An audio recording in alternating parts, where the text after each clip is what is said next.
Nous avons abordé le cancer du poumon.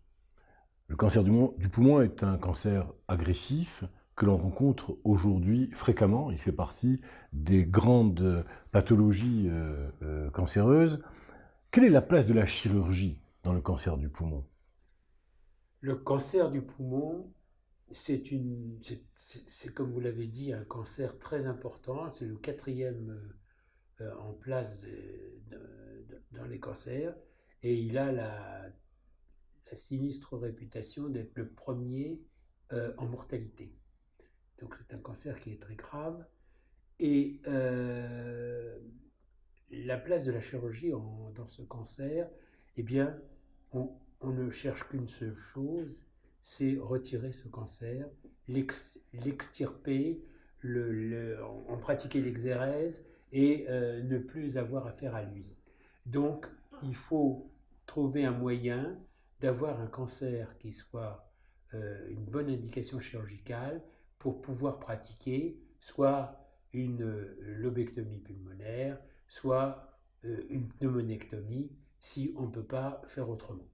Alors, sans rentrer dans les détails, qui sont des détails que les oncologues nous expliquent, il y a les cancers à grandes cellules et les cancers à petites cellules. Il y a aussi d'autres formes. Enfin, disons que c'est les deux grandes formes.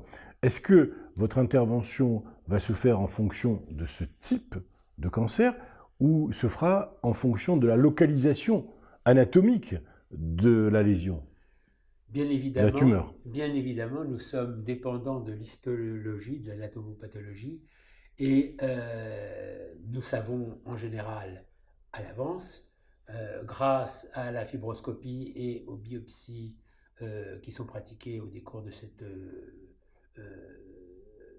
fibroscopie, nous savons à quel type anatomopathologique nous avons affaire. Et donc, dans ces cas-là, le cancer le plus habituel est le cancer épidermodyle qui se retire. Les cancers anaplasiques, les cancers à petites cellules et tout ça, sont des cancers qui ne sont pas d'un grand intérêt chirurgical parce qu'ils sont très disséminés et que l'exérèse d'une tumeur chirurgicale de ces formes histologiques ne suffit pas pour établir une situation beaucoup plus stable. Donc en fait, nous avons ce problème de l'histologie qui est préalable, et puis nous avons le problème de l'envahissement de ce cancer qui est dépisté par les moyens de l'imagerie, scanner, PET scan, angio-IRM, pardon, qui nous permettent de vérifier si le cancer pourra être extirpable par le chirurgien. Merci à vous. David Fermont, merci.